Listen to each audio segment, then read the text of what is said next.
Hello and welcome back to Season 2 of the podcast at the card table, where we discuss creation, practice, performance, and history with the greatest minds in Magic. I'm incredibly excited to let you know that this episode is also brought to you by MAGICBOX. They have all of your Magic needs covered, from the latest releases to absolute classics and all of the extras you could possibly need to keep you going. Make sure to check them out and use code PATCT at the checkout. That is PATCT at checkout for 10% off your next order. Until then, on with the episode. Today's guest is someone who, if you've been listening for a while, you'll probably know very well, but not as the one being interviewed.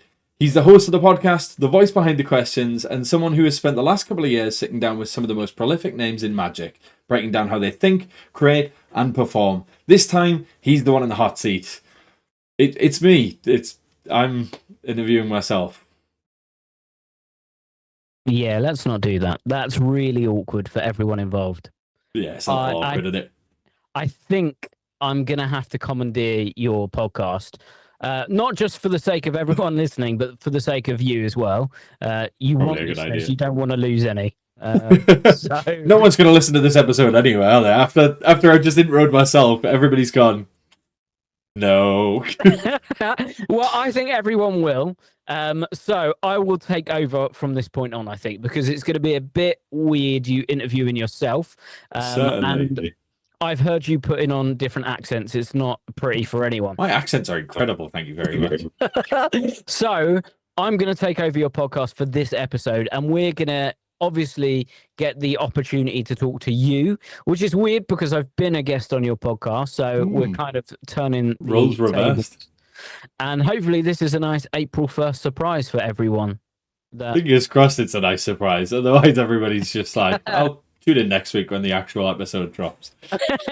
No, I'm sure it will be. I think it's going to be great. Now, I have all of the questions that you normally ask in front of me, but I've decided to throw in a couple of my own questions as well that you do not know about. Great.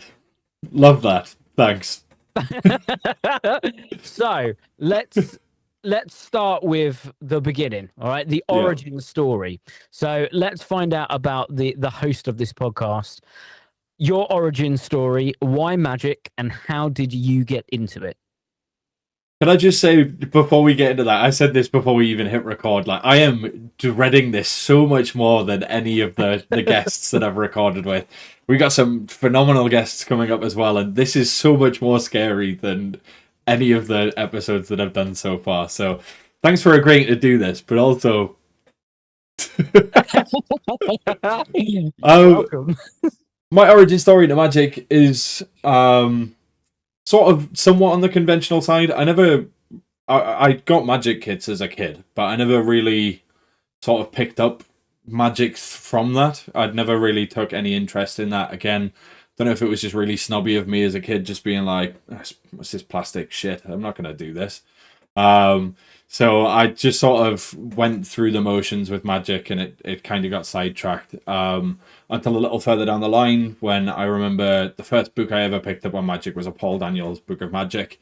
I got it in like a church for like 50 pence, and it came with a free deck of marked cards. And I learned some of the stuff from there. Obviously learned some of the stuff that came with the marked cards, and that's kind of what hooked me at that point.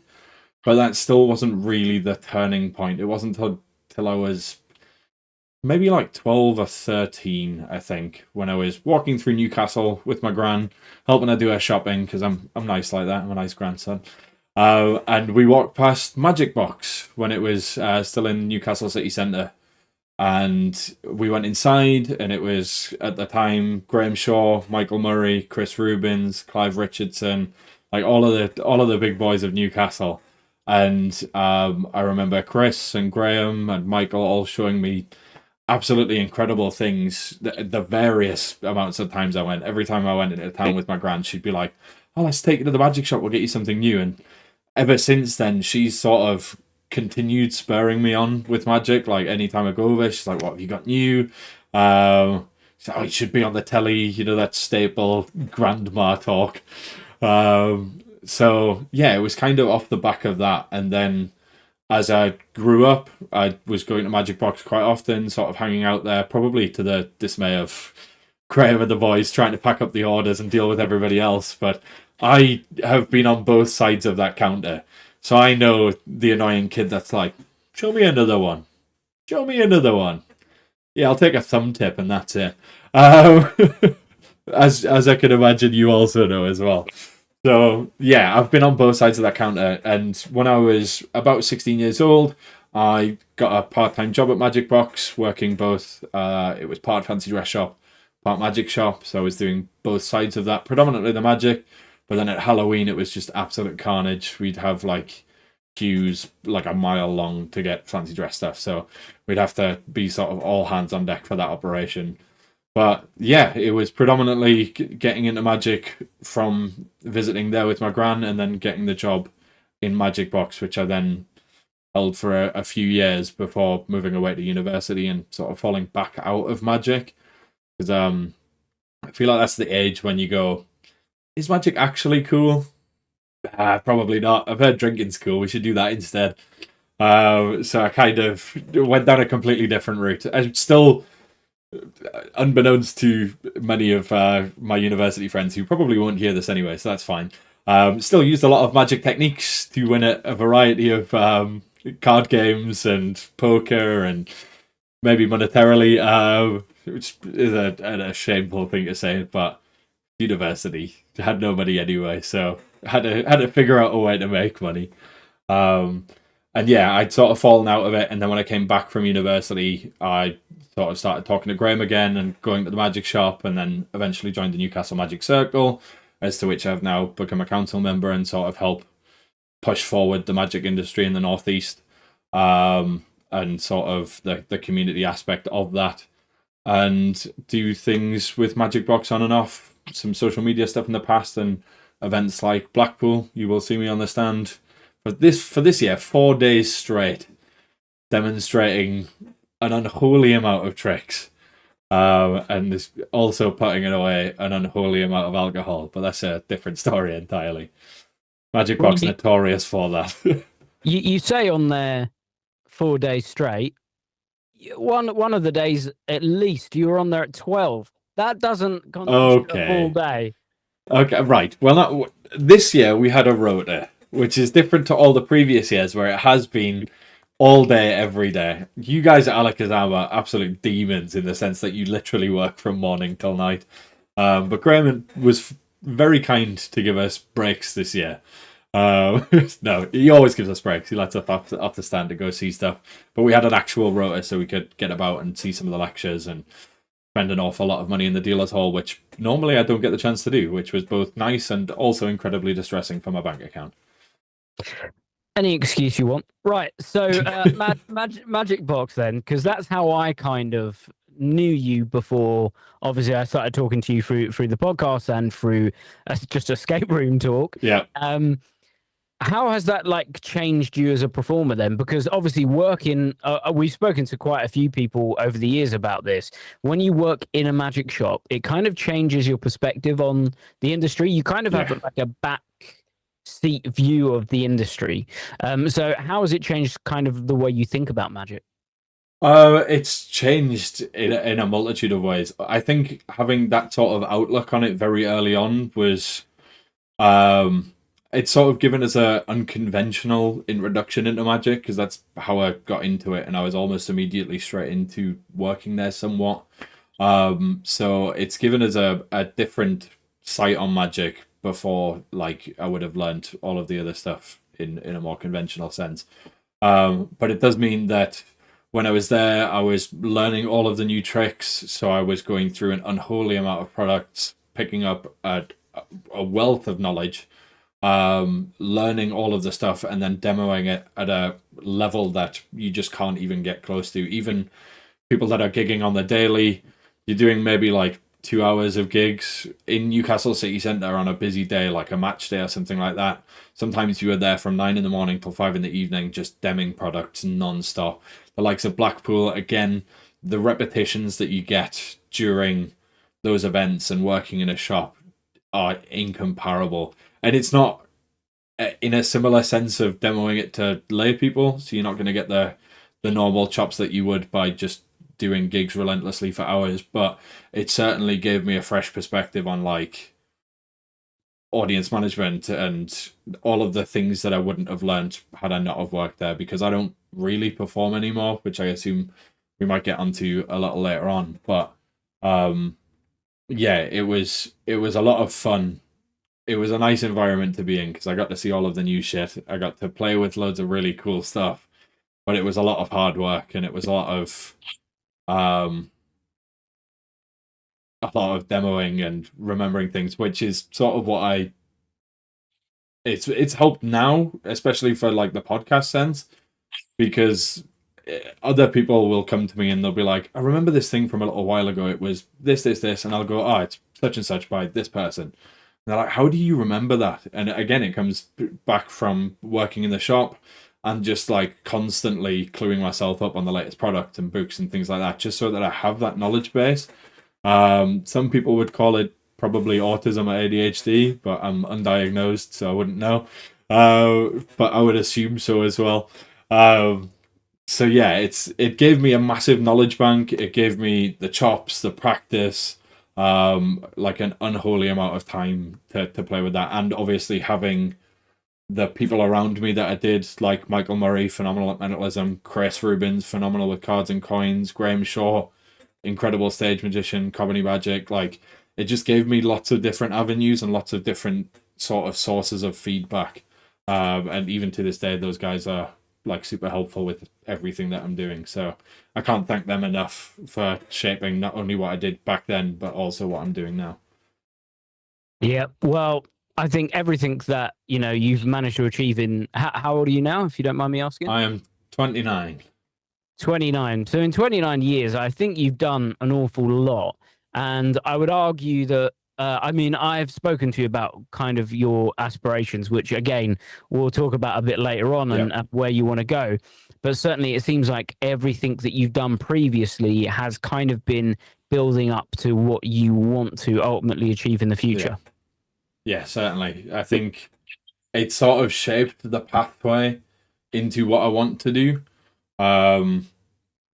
Because performing is not really my forte. I will perform for friends, family. I'll occasionally perform for strangers if somebody's like, "Oh, Corey's a magician. Can you show us something?" But I'm, as weird as this sounds, I'm not a massive fan of people, or like crowds or things like that. So I don't really enjoy being the center of attention in that sense. Not in the sense of like being the cool person that's doing tricks, but in the sense of like being crowded by people, which is kind of essential for like performance gigs and walk around and that kind of stuff. So it's allowed me to take a different outlook on magic, and it's allowed me to take a bit of a backseat, which has certainly shaped the other things that I'm doing and looking to do going forward. Well, let's not jump ahead. Let's do our ever favorite quick fire section, which you always say on the podcast is never a quick fire section. So let's go for it. What is your favorite sleight and why? This is actually the section that I'm most dreading, because I know from my end asking the questions that this must be so unbelievably difficult to narrow down. Especially like as you'll know with Desert Island Tricks, narrowing it down to just like a set finite amount of things is so unbelievably hard. But a few of these I have definitive super easy answers for, and then a few of them I have honorable mentions, and hopefully Devil's Advocate doesn't come out to play, which is a nice little... Are we allowed that on this podcast? A nice... I don't know, is that copyrighted to... No, the devil is across all podcasts. It's all good. I mean, this is a MAGICBOX sponsored podcast, so I don't know if there's like underlying... Well, the best thing is I can't get cancelled because it's not my podcast, so I can say whatever I want. That is true. The user's got to be more careful. That is true. My favourite site, I am very much a card guy. Cards are sort of my happy place and my safe space, specifically because that's just what I've had the most time with, and it's what I feel the most comfortable with, and it's what I dedicate most of my time to. So I'm a big fan of like gambling-based stuff. But I also like a lot of knuckle busty, no reason to learn it other than I want to dedicate like a year to this one move and just get it to look as beautiful as possible. And the one move that I dedicated an awful lot of time to is a thing called the turnover switch, or the Mexican turnover by Daniel Madison, which we'll come to later on, but was a big influence when I was coming up through Magic. And it is essentially a card switch that allows you to do a multitude of things. It's almost invisible. And you can use it for single card switches. You can do multiple card switches. You can get cards to certain places in the deck. The switch itself immediately gets a card to the bottom of the deck, which allows me to then cop it off or do whatever I need to with it. So it serves a lot of purposes as both a control, a force, a switch, depending on how I use it. So it's a very fun utility item that has just taken an unholy amount of time to get as, so without bigging myself up, as clean as it is, because it's a lot of fun. So yeah, anybody that knows me and has seen me do anything will know that I use it in almost everything just because of how much fun it is to do. And I guess it's like I've spent so much time learning this, I may as well actually use it. So I'm going to go with the turnover switch, or the Mexican turnover. Great. It feels like an unconventional one as well. I feel like that's not one that many people would say. I don't think many people even know it exists. It was from a very old Daniel Madison DVD set from ages ago. And it kind of went under the radar. And then I want to say like 2 years ago, he published a free YouTube tutorial of how to do it. And I was like, oh man, he's giving my secret away. This was my superpower. Nobody knew about this. And I think, to be honest, to this day, still nobody knows what it is. Nobody's really seen it before.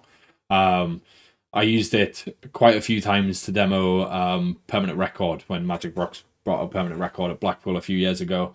And we'd get to the end of the routine and people would be like, oh, it's a really good routine, but what the fuck happened in the middle there? And I was like, okay, now I know it's good. Like, that's cool. So that was a nice little fun thing that people picked up on. So hopefully in hearing this, more people will give it a blast, because it is a great move. And I've got a lot of nuances and workings that I don't think have been played with before with it. So if you ever see me at a convention and you want to learn it, I can run you through it, because it's, yeah, an unholy amount of fun, but it is a pain in the ass to learn.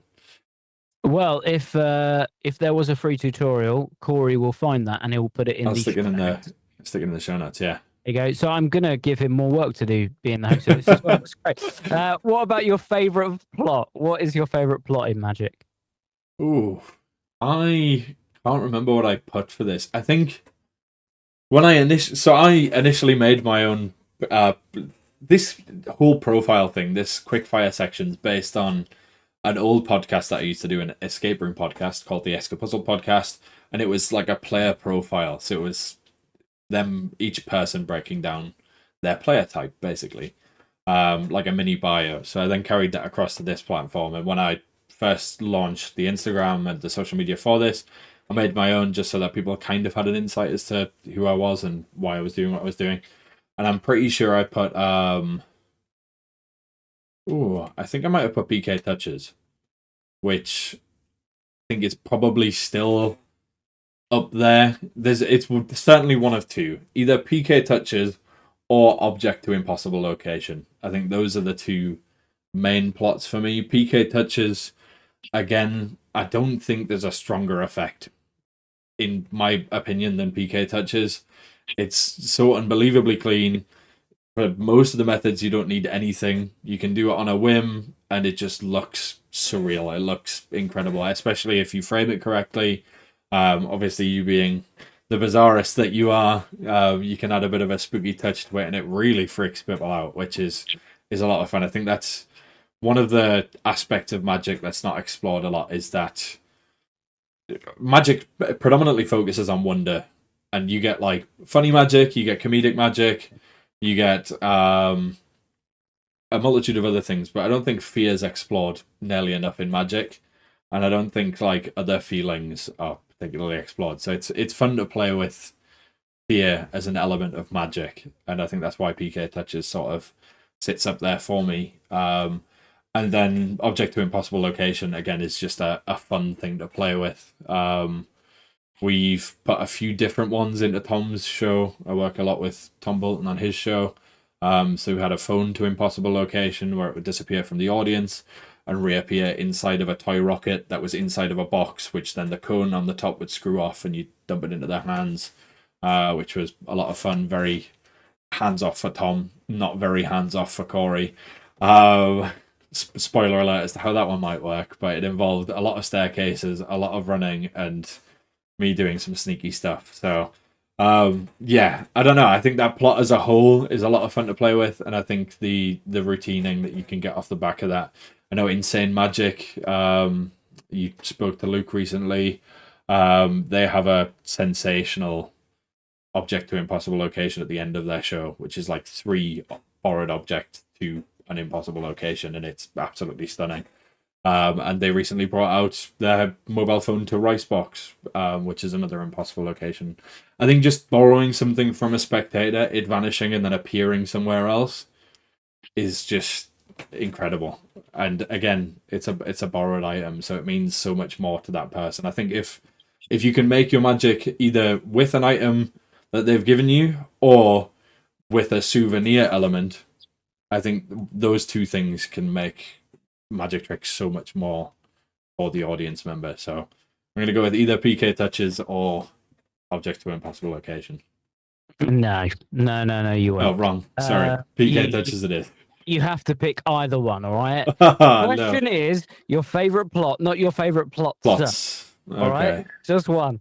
Man, I'm going to go PK touches then, because for me personally, I think it's one of the strongest pieces that you can do, and for methodologically how little there is to it, the amount of scope that you get out of it is sensational, and some of the techniques and methods for other versions of PK touches are just absolutely stunning, and I still don't think it's fully been explored for what it can be. So I'm excited to see the other methods and techniques that come to get more out of that. So I'm going to go with PK touches. Which is the correct answer. Well done. Let's go to your favorite book then. So what is your favorite magic book?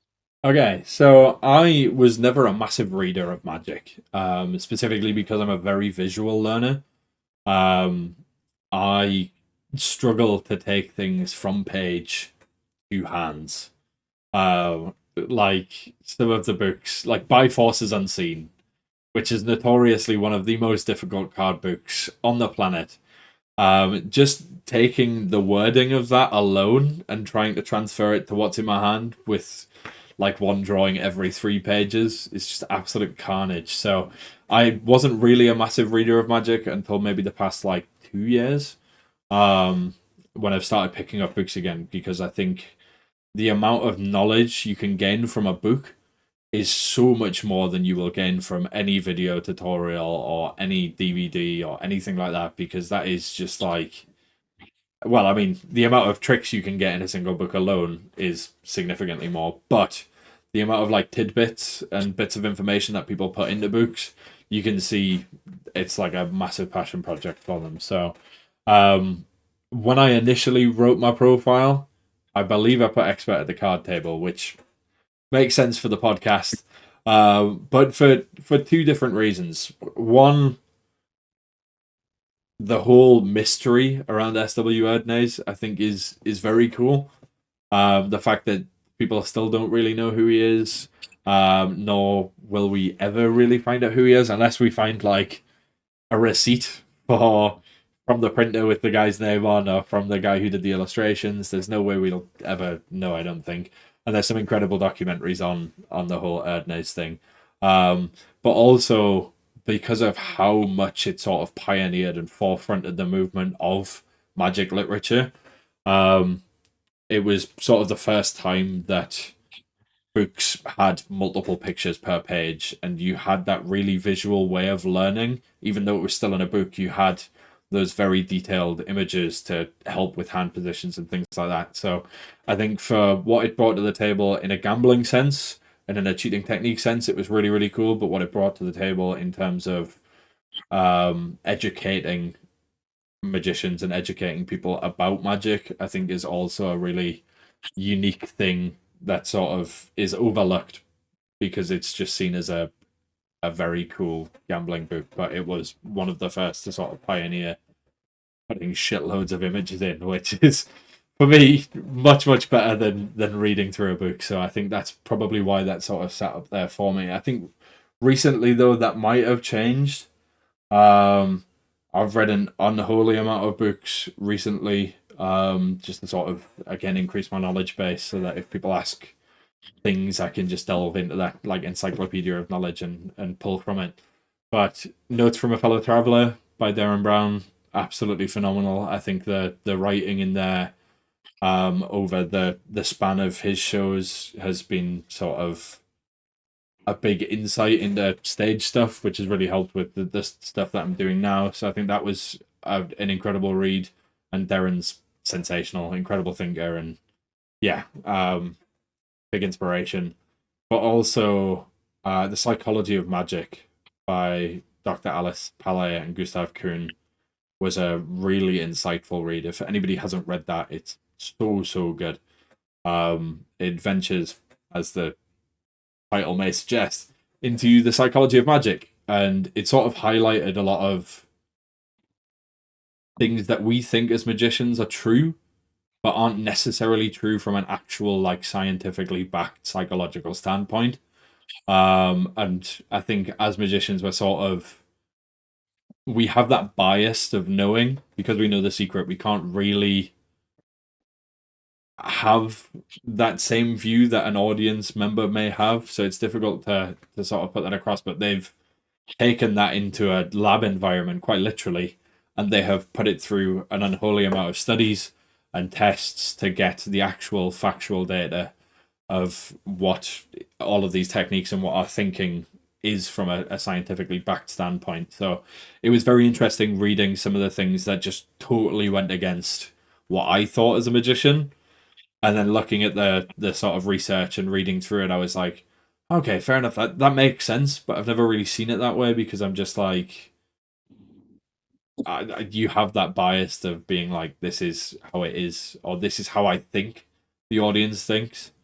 But it was nice to see on paper, like, that's actually how it is. So I think personally for me, I think Psychology of Magic from Lab to Stage is probably my favorite book, or of recent times at least. Wow, that was another round the houses answer. Sorry. Instead of just going like, my favorite book is this, but I really like these ones, we've just gone through a summary of 3 books and then we've settled on it. But absolutely, I think that's a great one. And you mentioned Notes from a Fellow Traveler as well. Yeah. It is the psychology and the industry side of magic, which I think is really, even still, is overlooked. Luckily, we've got these resources now, but it still seems to be method over presentation, which I'm not sure if that's the right thing or not. Like, I guess it's down to each individual, but yeah. I still think there's a weird argument that one might be better than the other, or vice versa. This is something that's come up an awful lot on the podcast, specifically because one of my sort of pet peeves, and this, I'm not going to make this my industry gripe. This is an honourable industry gripe. I don't even know what I'm going to go for industry gripe. I'm actually kind of shitting myself because I don't want to get cancelled. Yeah, I don't want to annoy the magicians. But I think a lot of lectures, especially, obviously, I understand lecturers are also there to make money and sell their product, which is fair enough. That's how a lot of magicians have made their fortune, and that's by no means a bad way to do so. I think sharing your knowledge in that sense is absolutely incredible. But I also think, for the most part, I think a lot of magicians that watch those kinds of lectures where it's like trick, trick, trick, trick, trick, will take away maybe one trick in 3 or 4 lectures.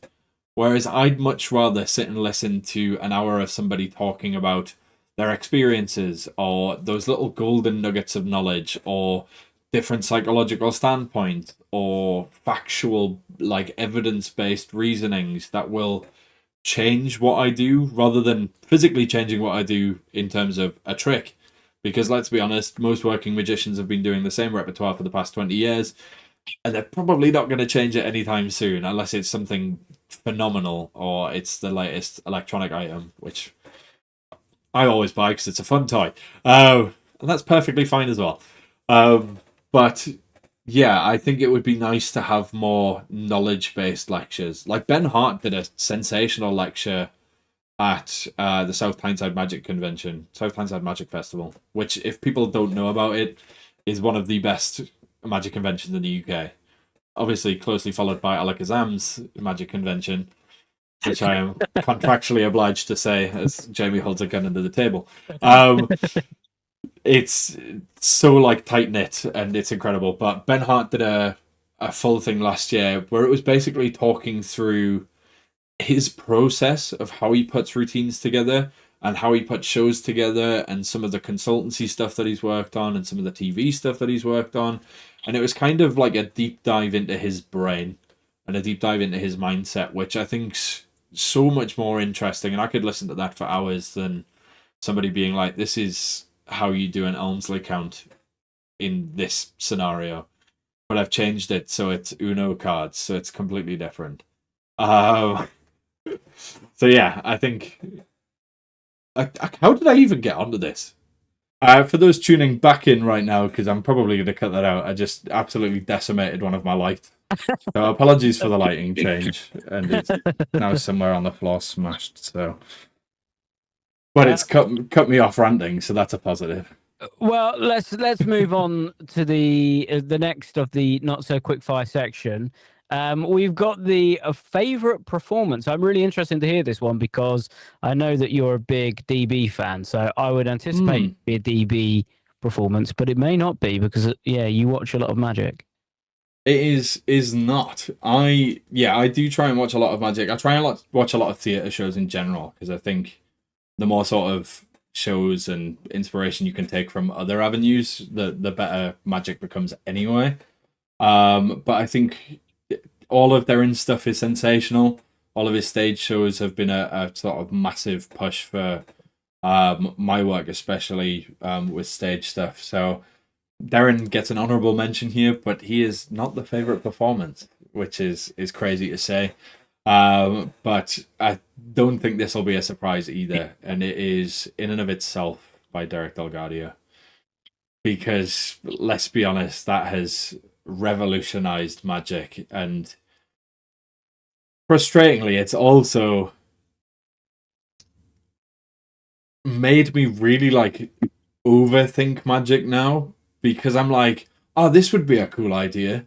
And I'm like, no, that's a little too same for what Derek did.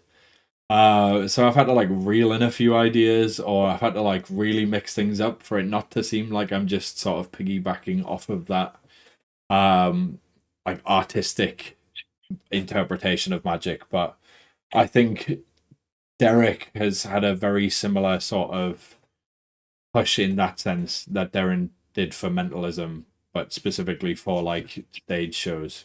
I think a lot of people watch Derek Delgadio stuff and were like, "Holy shit, that's what Magic can be." And I think it's one of 2 times that I've ever cried watching Magic. The other time was watching Mario the Maker Magician in a room. It was at the Fringe Festival, like 300 kids. It's like 10 in the morning. We're all hungover. Everybody's screaming. I'm there like, ah.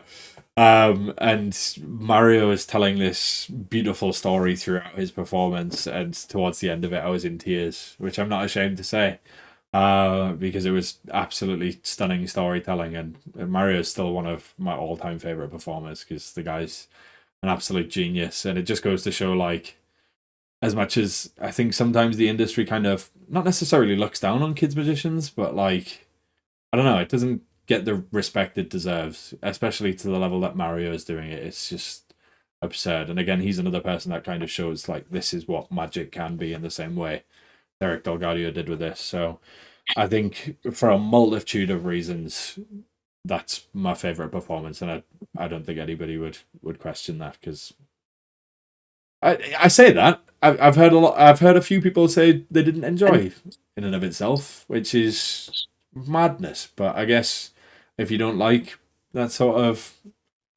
artsy fartsy, some people would call it, I guess, approach, then fair enough. But I think it just goes to show, and it sort of changed my outlook on how many tricks need to be in a show. Certainly when we were writing Tom's first Fringe show, we made it like 90% story, 10% magic. And the magic tricks were still big stuff. They were still impressive, fun things. Just a lot of it was story woven with these tricks in there, and I think that sort of came off the back of Derek's show. It just showed that you can put like 5 tricks into a show and it'd still be absolutely sensational. But I don't know whether Derek would even class it as a magic show, or whether it's just a artistic piece that happens to have magic in it. I'm not sure. Well, I think that was the idea, that you couldn't really quantify what that kind of show was, because it wasn't a play, it wasn't a magic show. Yeah. It was just what it was. It was part art installation, part play, part magic show. It's just a unique thing. But I think you're right. It's in the same way that Darren's performances, or rather the structure of a show, became the benchmark of a mentalism show. So too did Derek's shows become the benchmark of a show that, you know, we always talk about magic as an art form. But I don't think it is when it's done correctly. Yeah, but not to say that I ever do it correctly, but that was a piece of art.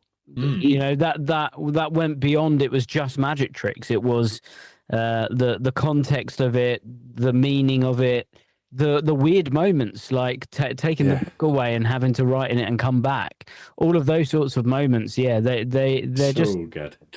But do you know what I really think about that show? I think about all of the stuff that they would have cut out, because they would have sat down at a writer's table. They would have had loads of different ideas. I wonder what other weird, quirky, out there ideas they cut out. I would love to see it like a documentary showing all of that on what they cut out. I bet it would be a whole new show in itself. Yeah, I think you could create several spin-off shows off the back of that, with just the stuff that hit the cutting room floor. Yeah, I think that would be crazy to see. Like, the stuff that's in there is absolutely sensational and is really moving, and as you say, it is very much an art piece. So I guess it's open to interpretation, and people can make of it what they want. But yeah, I think it would have been cool to see like the other stuff that wasn't in there. Another show that sprung to mind while I was talking about that is 6 Impossible Things by Joshua J. is also another sensational performance that I think also pioneered a different outlook on how magic can be and how it can sort of incorporate that immersive theatre aspect in a similar sense to escape rooms. So that's an honourable mention. If anybody hasn't seen it, 6 Impossible Things, you can get it from Vanishing Ink, I believe. The full show and explanation of the show, which is even more intriguing than the show itself. Like, seeing the workings behind it's so cool. Yep, so. Another great one.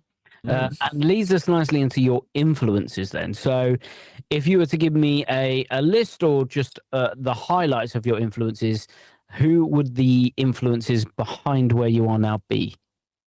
This is an extensive list. So I think I changed it from when I initially made my profile, because it sort of fluctuates depending on sort of what I'm working on at the time. Those influences will then come to the forefront of my mind if I'm working on stage stuff, and it tends to be sort of more Darren or like Delgadio, that kind of sense.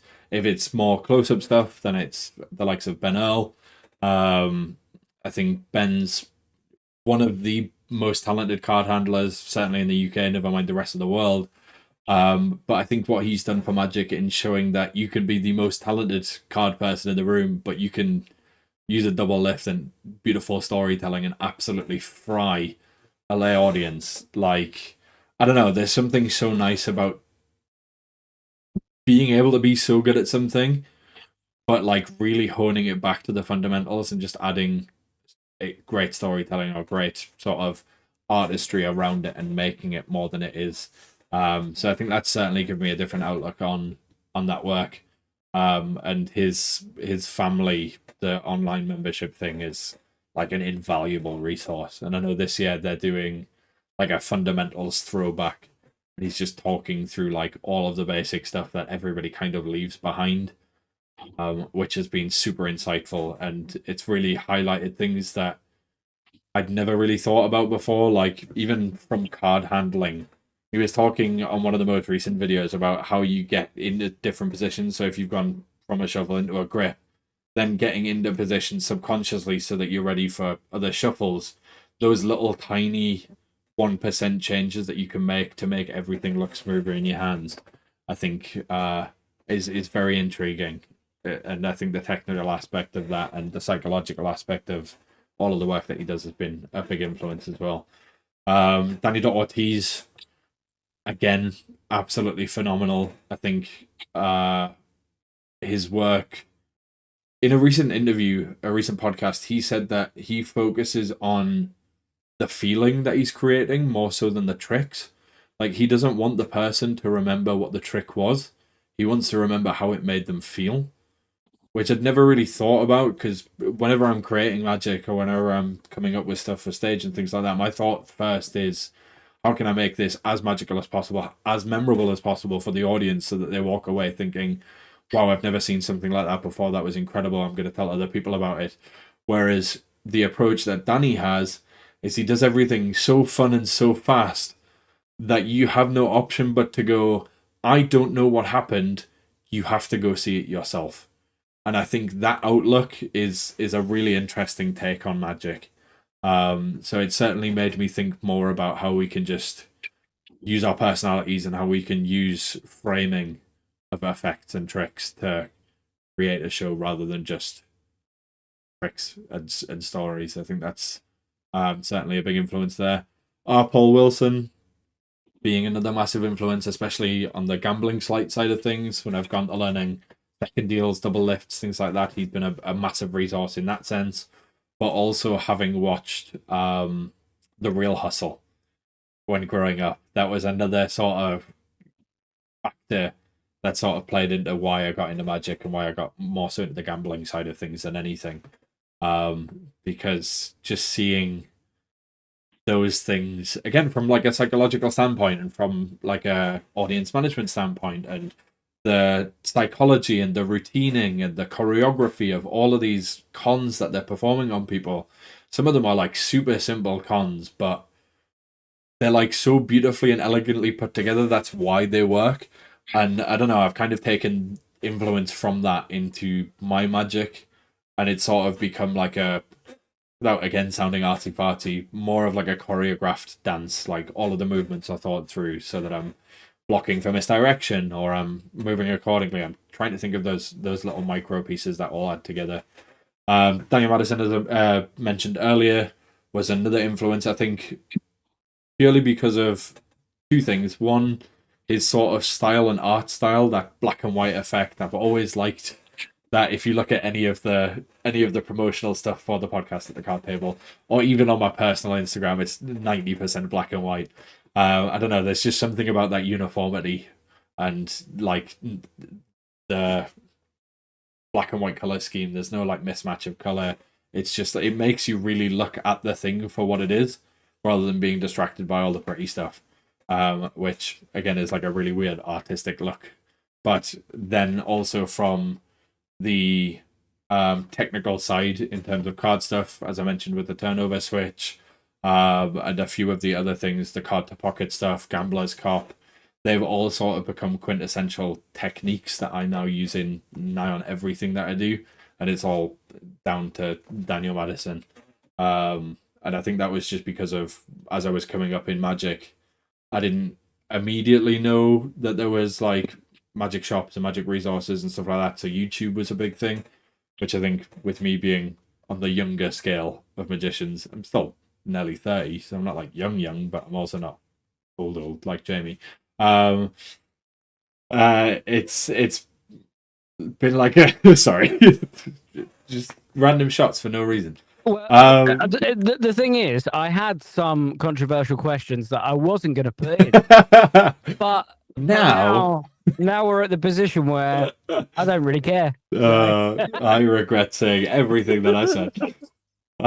Yeah, I think YouTube was certainly a big thing when I was getting into Magic, in again the sense of being able to see things visually, even being able to use it as a resource alongside books. Like I mentioned earlier, Bioforces Unseen, phenomenal book, incredibly difficult stuff, but being able to watch other people's performances of the content from that book and see their interpretations of how it should look, I could then see visually how it should be in my hands, and then I could add my own sort of spin to it so it felt right in my hands, rather than taking it from the book, absolutely butchering it, and it looking nothing remotely like what it should be. So I don't know whether that's people sort of doing the hard work for me and translating the book to the moves, and then I'm just being lazy in that sense. But yeah, YouTube is a big thing. And then the final one that I have is Blake Voigt. Again, sort of wanting to go more so down the consultancy route, more so theatrical consultancy, working with theatre shows and putting magic in non-magic environments, I think is where I kind of want to go, which we probably get onto later. Just his creative thinking, his series that he has on YouTube at the minute, Inventing Magic, in collaboration with Genie, is just an absolute masterclass on creative thinking and consultancy and problem solving. And yeah, it's just him. If anybody doesn't know, it's him and a guest. They have an hour, the timer starts, and they have to create a trick within that hour based on just what they have around them. And just seeing both his brain and the guest's brain work in their completely different ways is such an incredible insight into their thinking. And then I can take the little tidbits of knowledge that they throw in there, or I can take inspiration from the techniques and the creative things that they say to then put stuff into what I do as well. So yeah, Blake's been a massive one, especially on the consultancy side of things. And Jamie Harrison as well is also another phenomenal consultant who did Harry Potter on the West End and Stranger Things. He has recently become a close friend, so it's been nice to sort of bounce knowledge off him as well. And he's phenomenal at what he does. Same with Chris Fisher, who we worked with on those productions, like Paranormal Activity and stuff like that. So yeah, a lot of inspirations, and I think I narrowed it down to about 73 there out of the potential hundreds that it could have been. But as I say to every guest, like, we can never know how much we've been influenced by how many different people. So there's probably hundreds of people. I mean, again, Graham Shaw, Chris Rubens, Michael Murray have all been massive influences in their own right. But I guess to the people that want to hear the bigger names, then that's them. But yeah, Michael, Graham, and Chris have been invaluable in shaping who I am, both as a person and who I am as a magician. So my gratitude goes out to those three especially, and the other people at MAGICBOX and all the other friends that I've had along the way, and you. And like, I could just go on forever, but this is quick fire, and we're already 3 hours into this, so I'm going to stop there. So welcome to day 2 of Corey's podcast. No, I think that there are all great influences. So I'm going to give you a bonus question here before we get onto the cancelable one. So I want you to think of one of those peoples that you just mentioned, one of those people that you just mentioned, and I want you to think about one piece of advice that one of them gave you that you feel like really influenced you going forward. Because if they're your influences, I want to know one thing that one of them has said to you that's really influenced you. Wow. Don't put things into belly buttons. That's based off a conversation me and Jamie had outside of this, which sounds really weird out of context, but it is magic related, I promise. And no, I think you'll find that was encouraged by Michael Murray when I was discussing the method with him, so that is perfectly fine. I'm not sure. It's like when somebody's like, what's your favorite inspirational quote? And like, you know so many, you've heard so many, and then you go, I don't know. I don't know. They've all had their own influences on me in very different ways. And I don't think it's necessarily always been what they've said. It's more so what they've either done for me or what they've done for the magic industry that I've sort of taken influence on in that sense. Like, just seeing Graham work and seeing the work ethic that he has both towards the magic shop and then finishing the 9 to 5 at the magic shop and immediately going to do like 4 gigs on an evening just seeing that amount of hard work and seeing that sort of dedication to the craft really inspired me in that sense. So it wasn't necessarily something that he said, but certainly that's given us a perspective on, like, if he's willing to do that to push the industry forward and to keep the magic shop going, because bricks and mortar magic shops are a struggling thing, man. Like, people need to support bricks and mortar so much more than we already do. So it's, yeah, I think it's a culmination of factors, but it's more so what they've done than what they said, because I can imagine over the years they've probably given me an unholy amount of advice, and it's just sort of stored up there in the bank, but I can't tell who said it or when it was said, but they've said something. And again, listening to all the podcasts that I do and reading all the books that I do now, it's difficult to like pinpoint who actually said those things in the first place. So I've started making notes on my phone, especially when I'm listening to podcasts, of like quotes that I can go back to and be like, okay, this person said this thing, just so that I have it as like a, not necessarily like a crediting thing, but I know the source of where it came from and why it sort of changed what I'm doing. So skirted your answer there, but that is my answer. Not a specific quote, but more so what they did. So, future guests of this podcast, you too can sidestep the question and give a completely random answer. No, I 100% get what you mean. Yeah, sometimes it's just the actions of people in general, those the influences. But let's go on to your industry gripe then. We're going to change this. So, I want you to name one magician who you wish you would never have to see again. Well, I'm joking. I'm joking, of course. Wow. One thing that you would Can't wait to get a Blackpool next year and stood at the stand with a baseball bat. Jamie Daws. What is your gripe? What is your magic industry gripe? People throwing in really harsh questions into podcast interviews is certainly one of them. I think, obviously, having discussed this with a multitude of guests and having seen all of the like different answers that have come from this, a recent guest who is going to be next week's episode put this into a great perspective, and I think that's egos in magic. I think is a big thing. That's like, I don't know. I think you can be confident in your own work and you can be proud of what you've done and what you can do, but if it's at the belittlement of others, I don't think that's right. Or if you're dismissive of others because you think they're lesser of you, I think that's a really frustrating thing.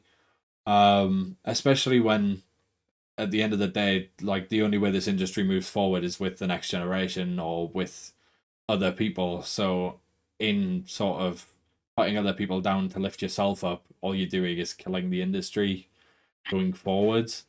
So I think that's probably my biggest gripe. And this guest put it as, it's a story that'll come up in the next episode, but he said, obviously Blackpool being the world's largest magic convention has about 5,000 attendees. He went to a quilting event, just a random quilting event in the middle of Birmingham, and it had 15,000 attendees.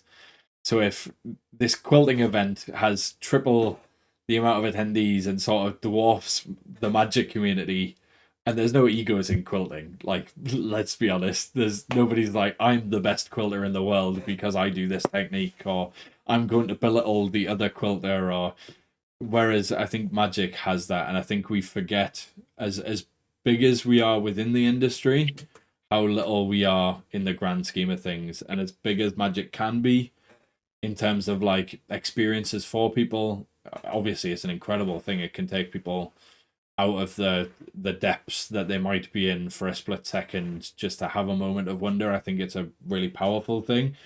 I still think that we can be kind and we can be generous to others and not put other people down just for our sake. So I'm going to go with egos in magic, and I'm going to try and keep my ego in check as well. Yeah, on the podcast that I do, obviously Desert Island Tricks, we have the same question, and it's the number one. Yeah, well, hey, no, it's the number one gripe that everyone says. Yeah. It's ego in magic, and we should be lifting each other up, not pushing each other down, because that's the only way that the industry is going to carry on. The interesting thing is, though, that you mentioned quilting. So one of the strange things that I got into a few years ago, and you mentioned about egos in quilting. There was a woman called Susan Stitch, and she was a judge on on a Danish quilting game show. And she used to go along, and if there was a really good quilter there, she would sabotage it. There was like a big national thing. She would sabotage the player's thing so that she would look better on the TV show. And it was all in the newspapers. I'm joking. Oh my goodness! I'm absolutely joking. No way. No idea about that. I was like, okay, apparently there are egos in quilting. So who knew? Susan Stitch. It sounds like a puppet. Well, yeah, I kind of cottoned on there, but I was like, maybe she just like changed their name, like magicians change their name for stage names. Imagine having a stage name to quilt. Like, that's not to say that quilting is bad in any way. I should be looked down upon. Again, need to get my ego in check, but not at all. Right. So, looking at your quickfire section, one thing that I think has been quite evident through the things that you've mentioned, you know, when you were mentioning your book choices, you went for Darren and you went for what was your actual choice in the end? There were so many, I got lost. Sorry. Well, Psychology of Magic. That was it. And you mentioned your performances, you know, Derek Delgodio and how that like influenced you. And then you spoke about Ben Hart and the recent lecture that he did and how it was for you. It's more about the performance. It's quite clear to see that a lot of your influences and the past and where you're going now is come from a performance perspective, maybe over a method perspective. You did mention, obviously, you know, Arthur Wilson and perfecting moves and stuff like that, but for the vast majority of what you've just spoken about over the past 4 hours was, you know, performance-based items. Yeah, very much so. So going forward, is that, because I kind of know what you want to get into and what you are into now. Is the thing going forward more the refinement of performance of magic over, you know, just learning magic? Yeah, I certainly think so. I think sort of I've done little bits and pieces of it here and there. Specifically, as I mentioned earlier, sort of consultancy. More so in the theatrical sense, because as I said earlier, I think magic in a non-magic environment is more fun to play with, in my opinion. That's just my personal outlook. Obviously, I'm still a card guy at heart, so that is partially like not true, but also that's where I find most enjoyment. I think there's a lot of fun to be had in storytelling and using magic as a storytelling piece rather than the center of attention. I think that's a lot of fun. So I certainly want to go more so down that avenue. I've worked on a few pantomimes and a few stage productions. And then I've worked on like Tom's show for several years now, and we're currently writing a new show for Edinburgh Fringe for next year. So I certainly take more enjoyment from being in the back seat and sort of being the man in the chair and helping make magic as big and impressive as it can be, but not necessarily in the like sense.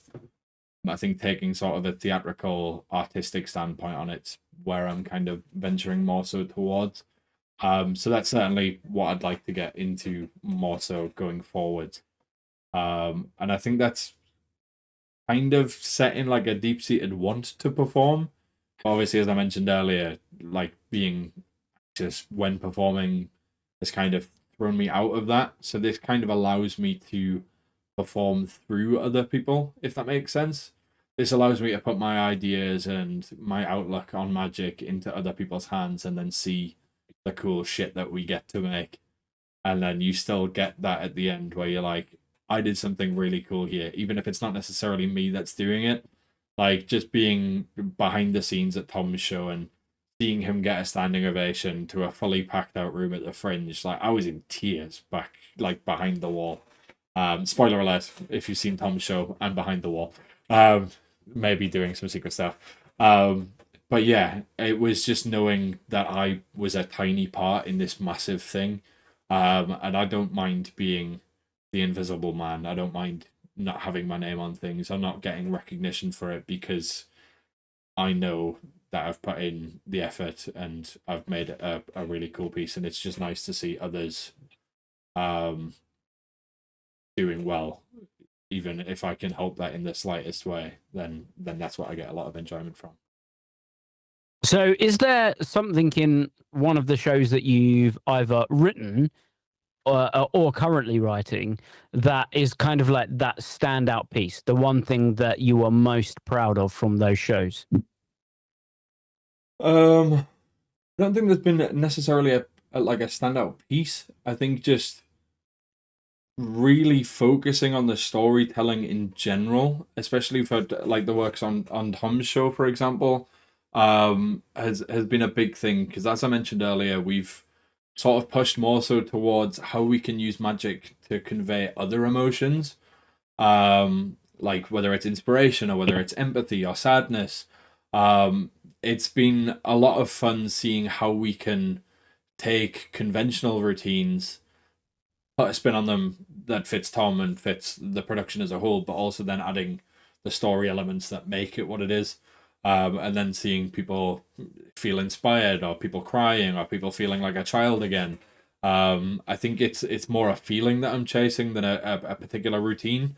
But if I had to specifically pick a routine, I'm just really proud of the phone to rocket because of all of the developmental work that went into it. Because when we were initially doing it, it was just phone to gift box, which in theory is significantly easier to do, especially methodologically. But Tom was like, "Oh, but what if we have this sort of story element where we get everybody to turn on their phone torches so it looks like a starry sky, and then we're whittling it down to one person, and they're going to be the star of the show." And what relates to stars? And I was like, "Oh, you could do like a toy rocket or something." And Tom was like, "Yeah, let's do the toy rocket. How can we do that?" And I just went, we figured it out in the end, and it was a logistical nightmare, but we had this prop fully custom build to make it work. And I think just figuring that whole process out and all of the behind the scenes work that went into it. Obviously, we're all magicians here. There is a point in which I have to steal an audience member's phone and load it accordingly, which in some theaters meant running down 3 flights of stairs under the entire audience and back up 3 flights of stairs, which I realized is a logistical nightmare. But again, it's the behind the scenes stuff that you don't get to see that I find enjoyment in. And just knowing that I'm doing that whilst everybody else is watching this fun performance upstairs, and the phone disappears at the fingertips, and then an alarm goes off on the phone that Tom set in the person's hands. Like, it was all of those elements coming together that made it really fun. So I think if I had to pick a specific sort of trick that I've worked on, I think that, or some of we did Saint Maud, which is a horror film. We worked on a theatrical adaptation of that, and we gave them quite a lot of fun paranormal elements to play with. Again, coming back to magic in a not so magic sense, we got to work on a lot of sort of scary magic, which is certainly something that I'm enjoying delving more into. Having, as I mentioned, sort of off camera, doing like seance performances and stuff in the past. So they were certainly fun to work on as well. But yeah, I think I'm more so chasing stories and feelings than effect, which is kind of why I'm leaning more towards magic in a non-magic environment, because then I'm not bound by it having to be a trick at the end. So talk me through the process then. So let's say I've just hired you to consult for me on a show, and I've given you a loose knit idea of what I want the show to be. What is the process? Where are you even going to begin starting to write that kind of show? So specifically writing a show, or consulting on an already written show? Wow, we're gonna get facetious. So, Because they're two totally different things. Just in general. So, just in general, what is your starting point for any show? It's looking at what the story and the narrative is initially, and figuring out how we can make magic complement the story more so than how we can horseshoe magical moments into it. I want the magic to complement the storyline. I want the magic to complement the characters. I want the magic to help drive the storyline forwards more so than it just being a magic trick in the middle of a show that has no relevance to absolutely anything. So whether this is, for example, a panto that we're working on, or whether it's a stage show we're working on, or whether it's an actual magic show that we're writing, I'm always sort of starting at how can I make this not look like a trick while simultaneously it being an absolutely phenomenal thing that's going to blow the tits off everyone. And for the most part, that starts at what is the most impossible version of this thing that I can make, and then how can I add real world constraints to that so that I'm ending as close to impossible as possible.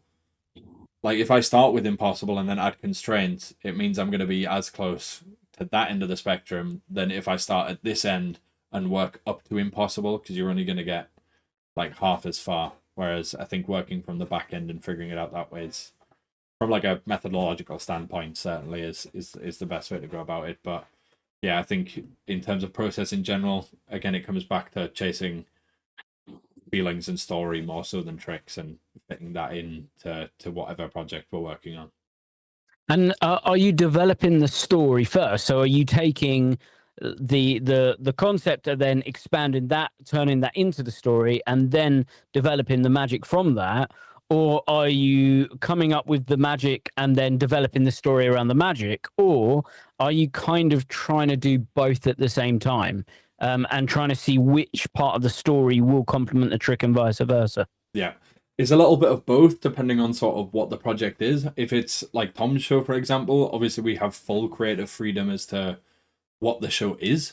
So from that standpoint, I can potentially start with a trick and then build a story around it. Whereas if we're working on another show, we already have the story there, and we have to kind of... The aim is almost to put the magic in so that it's unnoticed, I guess, in terms of the story. Like either it drives the story forwards or it goes in unnoticed and it doesn't affect anything. That's kind of the goal that I want, so that it feels part of that story, it feels part of that narrative, it feels like it was there from the start.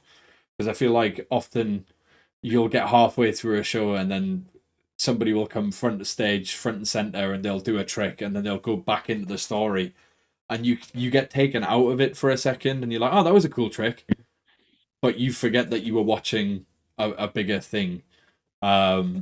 So it depends on the process. If we're going more of the creative freedom side, then often I will start with either a list of tricks that we specifically want to put in, or that Tom wants to put in, or whoever it is, and then I'll try and weave a story around that.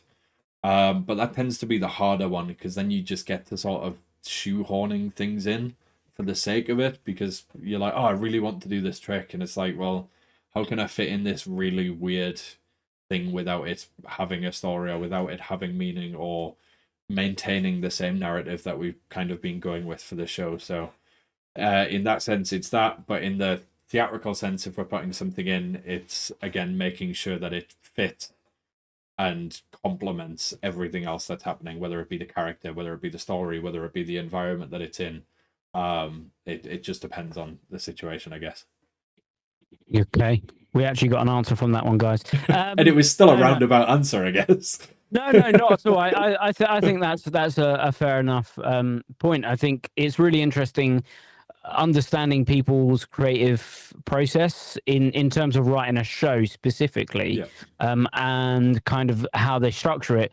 You mentioned Darren Brown's book when he talks about the layers of a cake and you know, refining things. That's a completely different perspective than I would have ever thought about. And doing what you do, I think was really interesting about the different kind of shows that you're working in. You mentioned, you know, pantomimes, Tom's show, seances. I think you've got your fingers in so many. they're all very different. Yeah. But that's why it's so interesting when you're thinking about different kinds of shows. Do you have to adapt that creative process because of the type of show? Yeah. Or 100%. can you still follow? Is there a set structure and it doesn't really matter? I think that's what's the really interesting thought about where you are in your career at the moment, is you're constantly having to change everything. There's definitely still that sort of outlying framework that everything kind of follows, because that's just like how my brain works. But for the most part, I just kind of have to adapt it to the project at hand, because at the end of the day, it's the project that comes first, not my magical wants or needs or my storytelling or any of that stuff. It is project first. So I kind of have to take a backseat on what I think would necessarily be cool from my point of view. And I have to think what would be great both for the audience to see, but what would also be great from a storytelling standpoint that complements what the writer had in mind initially, so that it's as close to source material as possible. Because at the end of the day, we're putting things into their world that they've created and they're proud of. So I also want to put something in there that they can be proud of being part of that world. Yeah, 100%. As I mentioned in season 1, there are tons of recommendations from the guests of new tricks, new books, new theories, new ideas that I always want to go back and delve into even more. And in order to do so, I need to buy those products. And where am I going to buy them from? MAGICBOX. That is the obvious answer to this. They have everything that I could possibly need and the expert knowledge to give me the assistance that I need to find exactly what I'm after. And using code PATCT at checkout, you can grab yourself 10% off your order. That's code PATCT to grab 10% off. On with the episode. Now, blue sky thinking, right, for a second. If I said to you, I'm a genie in a bottle and I can grant you one wish, and that one wish is a gig. So what is the ultimate blue sky gig? If you had one job to work on, consult on, and any of that, what is like the ultimate dream position to be in the future? Not necessarily in a consultancy perspective, because, well, he doesn't need it, but I think working on Darren's production behind the scenes, even just as like a showrunner, I think would be an absolutely phenomenal experience. Just to be part of sort of the cog in that work. Obviously, Darren does not need consulting from a 29-year-old magician. He already has a pretty solid team. So I think in a general working sense, I think that would be a very interesting experience. I think in terms of like consultancy, I don't know, it's just something that really challenges sort of my creativity. I know certainly, like I mentioned earlier with Jamie Harrison working on Harry Potter and Stranger Things, I think they have such phenomenal scope for putting magic in there. Obviously, Harry Potter is magic in a like mystical sense more so than trick sense, but you still get that creative enjoyment out of making magic look like real magic. Same with Stranger Things, with sort of moving things with their mind and working on that kind of stuff. Again, it's just a really fun creative thing. I think I'd quite like to work on something scary. I know paranormal activity's certainly become a big thing recently on stage. Chris Fisher's work on that is sensational, and the reviews that I've seen come from that, specifically about the effect especially, have been really cool to see. I've yet to see the production itself, but I've heard only incredible things about it. But I think I'm going to try and get down and see it next month. So something along the lines of that, something fun and scary, but not necessarily magic specific, I think would be the dream thing. I don't know what that is. I don't know what that could be. It's just, I guess, whatever opportunity sort of arises. But I'm, again, being the sort of do everything, take from the toolbox kind of person that I am, any sort of consultancy work, whether in a theatrical sense or like specifically magic related, I think would be a lot of fun, again, just to get the experience and just to, without, again, sounding like ego, just being able to show like what I can bring to the table, whether that be in a like storytelling sense or just my general thought on magic, I think would be a lot of fun. So yeah, the answer is both anything and something scary. Okay, And if they're so in Steam are listening. another clear-cut answer.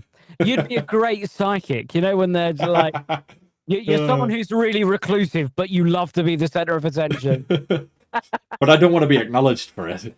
Like, don't look at me, but also let me do some cool shit. Well, that is the advert. That's why I put that in there. If you're out there listening to this and you know someone that wants to, you know, put on a show or have some sort of interactive thing, get Corey involved. I appreciate that, man. I also thought, you know, a rising industry, certainly in the UK, it's already massive in America, is the, like, at Halloween you have the immersive experiences and the horror mazes and stuff like that. I've always thought, why do theme parks not get magicians involved more with that kind of stuff? Because, like, Thorpe Park over in the UK, which is a big theme park, they got their Fright Nights, which are massive, and we went there last year, and I thought, if you'd have got a magician in, they could have created some really weird, spooky moments in these horror mazes. That's another thing that I've sort of, obviously being massive into escape rooms and immersive entertainment and things like that, like we mentioned earlier, another sort of creative avenue that I'd like to go down at some point is creating an escape room that blends both magic and escape room. I have a lot of ideas. I have several fully fledged written escape rooms that I already have sort of in my Google documents. But I think, as you say, putting magic into immersive theatre or haunted attractions or escape rooms is certainly something that's not massively been done, and has the potential to be absolutely massive and could take both elements of that to a whole new level. I know there's certainly in Wakefield, Thomas Anthony has an escape room there that is part escape room and also part magic experience. So he is in the room with you doing magic as you're solving this themed escape room based around a magician, and it's incredible. So not necessarily in that sense of having magic so front and direct, which I think in its own right is absolutely incredible. I think putting magic into escape rooms in like a low key kind of way, I think would be really fun as well. So I guess that's also something I'd quite like to delve into as well. That would be wicked. And knowing how many rooms you've done now, and your idea of all 75. Well, that's enough to get good basis of that would be wicked in this room, and that would be good.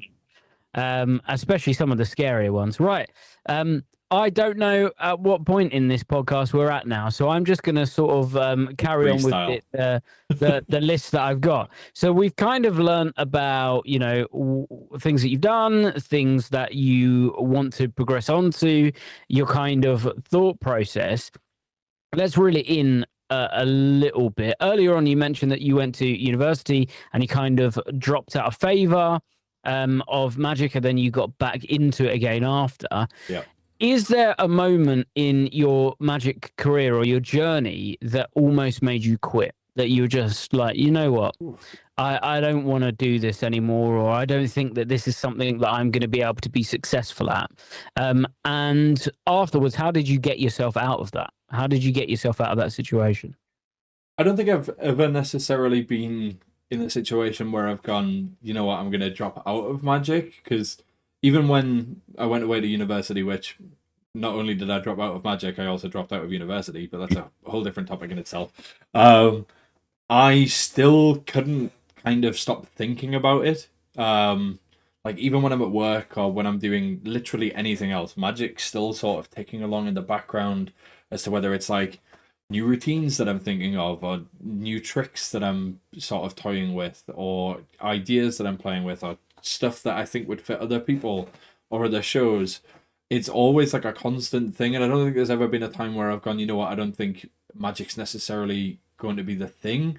I know certainly there was a point in which I was like, you know what, I don't think performing's for me. And I didn't ever really get out of that because I still don't perform, certainly to the level that I used to. But I think that's almost for the better, because it kind of gives me more time and more freedom to work on the creative side of it, which I prefer, rather than sort of putting my time and effort into something that I don't necessarily enjoy as much. So I'd much rather be working on something that I actually enjoy, so I can give it 110%, rather than being like, okay, I need to do this for work purposes, or I need to do this for performative purposes, and then it kind of takes that enjoyment out of it. So I don't think there was necessarily a time where I thought about stopping, but there was certainly that perspective shift from, I'm no longer going to perform. I want to do the other side of magic that's not necessarily done as much. Okay, and when you think about your career so far, to the point where you are now, certainly, is there something about your career that you believed about magic earlier on that you completely disagree with now? So was there like a thought or an idea that you really believed and you were like, that's completely different now because I've gone through this process and I know what the answer to it is now? I think, again, it comes back to storytelling. I think, and as I mentioned before with Ben Earl being a perfect example of this, that magic in itself, in a methodological sense, doesn't need to necessarily be the most complicated or convoluted thing to be impressive. It's only impressive to us as magicians because we know what's happening. Not to say that I won't still use absolutely ridiculous pieces of sleight of hand just for the sake of it to sneak it under somebody's nose, because there's like a different feeling that you get from that. But I think it's allowing myself to sometimes take what seems like the easy option, but because that's going to get me to where I need it to be in a storytelling sense or in just like a general ease sense, to make it a better experience for the audience more so than myself. And just sort of taking a back seat on, like, I guess it's like a performative ego thing, I guess, from like a magician standpoint. Like, it doesn't necessarily, some people are like, oh, I'm never going to use gimmicks because sleight of hand all the way. But if you can use a gimmick and obtain the same thing and just cop it out of the deck afterwards, and it's significantly less effort, significantly more foolproof, then why not use that? And I guess that's the same outlook I have when putting a show together or when putting ideas together. I allow myself to drop back to obviously all of the cool, fun stuff that I have in the bank in a technical sense, but also the fundamentals and like the basics of magic and storytelling in that sense. So I guess that's sort of been the biggest perspective change, even though I still, as I mentioned, do knuckle busting stuff for the fun of it, because again, that's where my forte lies. It's just, I enjoy learning hard shit for the sake of learning hard shit. I'm never going to perform. Nobody's ever going to see the light of day. I'm never going to use it in a routine, but it's just something that I find enjoying to do and feels nice in a tactile sense. So I guess that's probably the biggest sort of perspective change. Where do you get your ideas from? So where you mentioned a lot throughout this podcast, Yeah. narrative and storyline, and where are you getting these inspirations from? You also mentioned that you obviously see a lot of theater and stuff like that. But where are all these ideas coming from? Are you writing them all down? Are you just nicking them from other people? What's going on? I guess the answer to this, and it's sort of a cop-out answer, but I'll delve into it a little more, is everywhere. I take inspiration from absolutely everything. I could just be walking down at the beach and I could see something that happens. It could just be like a gust of wind makes something float, and I'm like, oh, that looks cool. Like, how could I use that as a concept? Because I think when you look at things through a magic lens, you will only ever see magic. I can't remember who said this, but it's a beautiful way to put it. But if you look at it from an outside lens and you look at the magic that way, you're going to get so much more than just the magical sense. So I think in that way, I take a lot of ideas from other theatrical performances, whether it be like staging choices or whether it be scripting choices, not necessarily stealing like specific things, but stealing concepts and ideas and then shaping them to what I'd need them to be. But from like an actual creativity standpoint, I have an unholy amount of notes on my phone. I have several notebooks that I have written ideas in. The issues with notebooks is I can never find them and can never remember which notebooks have which things in. So for the most part, it's either notes on my phone, Google Docs. I've got an unholy amount of Google Docs with just random stuff in, and voice memos. If I'm just out on a walk or something, I will create a voice memo with what I want to say, and then I will title it with something that will inevitably, when I'm scrolling through, catch my eye, so that I can be like, oh, yeah, that's a thing, and then I'll listen back to it, and then I can get the full concept from there. So that's kind of how my brain works. But I guess the inspiration comes from everything because of the wide variety of stuff that I'm working on. Like you mentioned, it's all completely different, so I need to have completely different resources to pull from to work on those ideas, because if I wasn't a massive fan of horror films, for example, I wouldn't then understand fully how I could utilize horror in a theatrical sense and in a magical sense to put into Saint Maud. Or if I wasn't a big fan of storytelling, I'd just go, oh, Tom, let's just do this trick, this trick, this trick, this trick, this trick. Just blast them out back to back. It'll be a 30-minute performance. Everybody will come out of it dazed and confused because they've just seen the best magic they've ever seen in their life, and it hit them like there was no tomorrow. But they're not going to have peaks and troughs where they can sort of sit back and relax. They're not going to have points where they're like sitting on the edge of their seat waiting for something to happen. They're not going to have points where they're feeling inspired or where they're crying. Like, I don't know. I think if you take inspiration from everything, that you can output inspiration into everything as well. Now, a second ago, you mentioned that you got notebooks and you got notes on your phone. Yep. You cannot back out of this. Uh-oh. I want you to read us the last note that you wrote down on your notes on your phone, just to give us an idea of if it's like this could be the cancelable thing. It's like a really specific effect that I'm working on, like a marketable item, and I'm like, this is exactly how it works.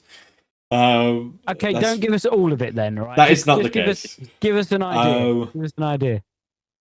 It is. It's actually a list of quotes from a variety of magicians from podcasts.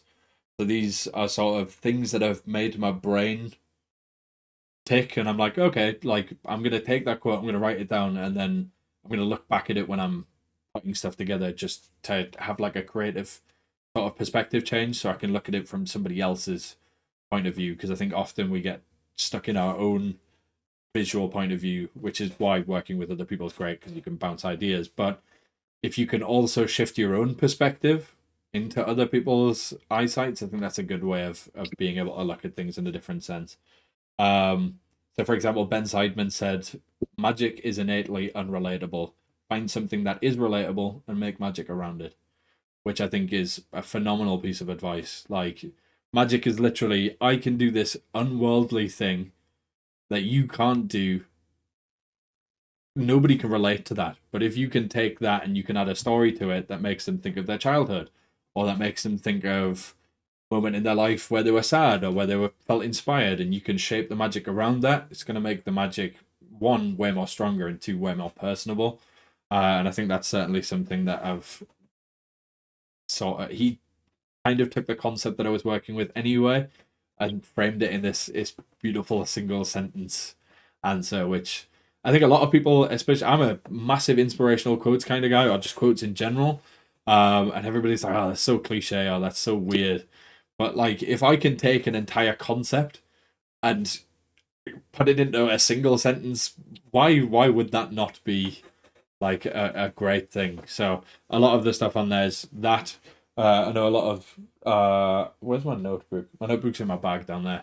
But a lot of the stuff in there recently has been just general tricks ideas, or I am currently writing a lecture specifically about the podcast to perform at the Newcastle Magic Circle, just as a fun sort of creative exercise for myself, and just to bring a little bit of insight into, it's essentially what I've learned from doing this podcast and all of the tidbits of knowledge that has been collected over the past year or so that I've been doing it, into one single lecture, so that basically people can just see the lecture and then not listen to me for like 45 plus hours.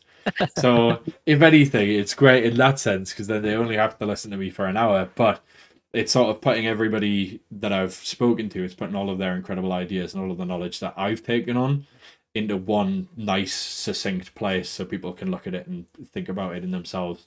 And also, then there's a few sort of practical exercises I have in there as well, on my sort of creative outlook on magic and how I create, so that hopefully it gets other people thinking about what they do and how they are as a magician, how they can like go forward, thinking in a different sense. That's not necessarily saying my way is the correct way, but at least it gives people an outlook so they can look at it and go, okay, I'm going to take this little idea from this, or I'm going to completely ignore what he says and do something totally different. But even in that sense, if it can still inspire somebody, then I'll take that.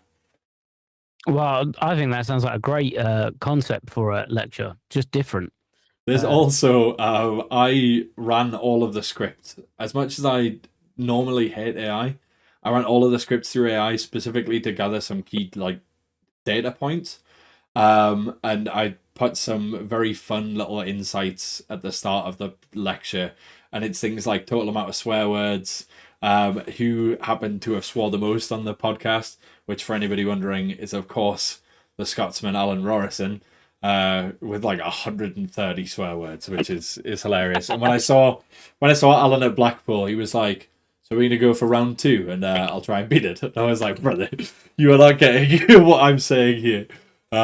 But we might have Alan back, and it might be an even more raunchy episode than before. But it's also things like which magician was named the most, which techniques were spoken about the most, what was the main concept that was sort of spoken about, and then from that knowledge, I've structured the lecture based on like the most spoken about topics, and then broken down each individual point, going back and listening to the episode, finding the points that fit those individual themes.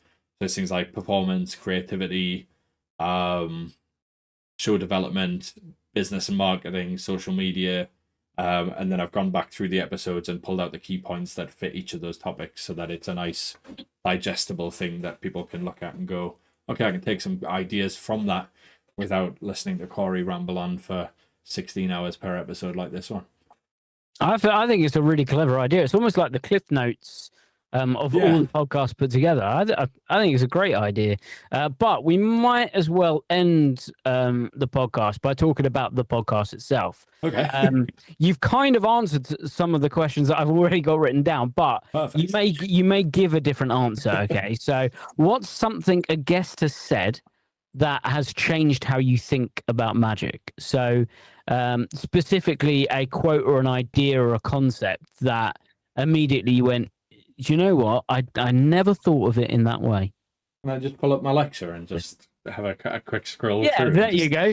This would be like a sample of the lecture. I think there's a multitude of different things, all for like very different reasons. The as I mentioned before, the sort of points that the lecture's broken into are creation, practice, performance, show development, and then social media and marketing, and then the final one is business in general. And everybody's given. I mean, I'm speaking to the best magicians in the world, which on a whole is still like crazy to me. Like the imposter syndrome is real. Like I have no reason at all to be pulling these incredible guests and sitting and talking, and every time I sit down for an episode I'm like, am I really in any position to hold a conversation with this person? Like, am I actually able to keep up even remotely close to like the level of knowledge and the level of expertise that they're talking about? And hopefully I am somewhat holding my own when I'm doing these episodes, but it is very scary. I don't know if you still get that with Desert Island Tricks when you get some guests on. Oh yes. Well, it depends which guests as well. Yeah. You know, so obviously for reason. Well, it's one of the questions I've got for you coming up, but there will be certain guests that immediately terrify you. Yeah. And the other thing is, you know, some of the guests, you only get one chance with them. That's it. If you mess up, if you don't get enough content, if you don't get enough information, if you don't hit the right notes, you're never going to get the chance to do it again, potentially. Yeah. That's another thing. Like, at the end of the day, I obviously want this to be the best experience for the listeners, but I also want this to be the best experience for the people that are on here too. Like, I want to be asking questions that are really thought provoking for them, but also then give an answer that is going to be really useful for both myself. Because at the end of the day, this podcast sort of came from a sort of a selfish want to just learn more. And what is the best way to learn more from the industry's leading people than to just ask them the questions that I want answers to? So that's sort of a reason that they all came about. But then asking the questions that aren't necessarily always asked on podcasts, I think is super important. And the amount of like research that I go into, the depths that I go just to find like weird and wonderful questions, whether it comes across like that in the episodes or whether people go, it's a very basic question that he always gets asked, is another different story. But hopefully they're super interesting questions that I'm asking, and the advice that's coming off the back of it is also hopefully super useful to everyone. But in terms of stuff that people have said, again, it kind of comes back to the whole influence thing, like you asked before. Everybody's given their own advice, but about very specific topics and very different reasons for why they've been sort of like pivotal in changing the way I think. Like Michael Murray had some phenomenal points on creation of effects and sort of brainstorming stuff and coming up with ideas and refining ideas.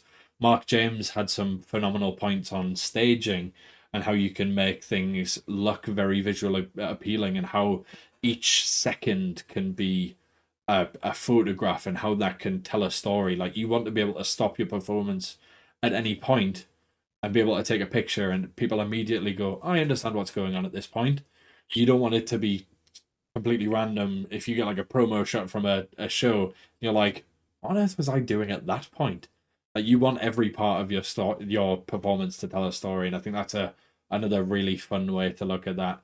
And then there's been a multitude of other people that have said incredible things or have told incredible lies and then said that that's not actually true, like you did in your episode and you did in this episode. So yeah, people have said really nice things, and people have also just made me look like a mug. So that's how I'm answering that one. You're welcome. So, who are like your top 3 dream guests? So, Cool. Blue Sky thinking, if you could have anyone as a guest on here, who would you have? That is a big question because I have spoken to, as I say, some of the best magicians in the world, and some of the guests that we have coming up in this season as well would have probably been my answer to this question. But I'm going to exclude those names because they're upcoming and I don't want to give away any spoilers. So I'm going to go with Darren, I think would be a massive one. I think that's a pretty obvious one as well, given how much influence he's had on both myself and the mentalism world. I know you've had the fortune of speaking to Darren, and I can imagine the knowledge that he shared was unearthly. So I think that would be a lot of fun. On the back of that, obviously speaking to the likes of Andy and Stephen Long and Darren's team in general, I think would be a very interesting one. So I guess I'm sort of cheating here and putting them in a collective group. But that's sort of one. Another one, I think, again, like Derek Delgadio, just to speak about that whole process, because I know he's a very sort of reserved guy when it comes to speaking about that kind of stuff. I've listened to an abundance of conversations that he's had with sort of news anchors and like theatrical podcasts and things like that about it, but I'd like to hear from a magical sort of avenue what it was like putting that show together, because even just, if you haven't seen it, I'm not going to give away any spoilers, but even just the letter, for example, without going into methodology of how that would have worked, the logistics behind that, unheard of for a magic show.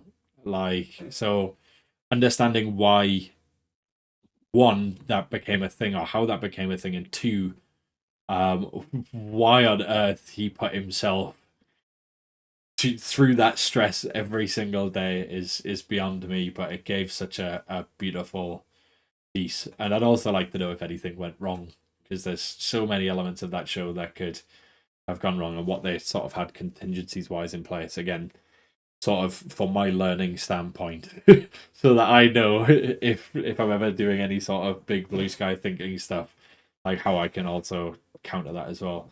And then I think another one, both for magic and generally as a really cool person, and the escape room element, Neil Patrick Harris, I think, would be an incredibly fun conversation to have. Obviously, being the president of the Magic Castle over there, the Magic Circle, and then doing Box 1 and Box 2, his work within the escape room industry in general, and then obviously his incredible acting career.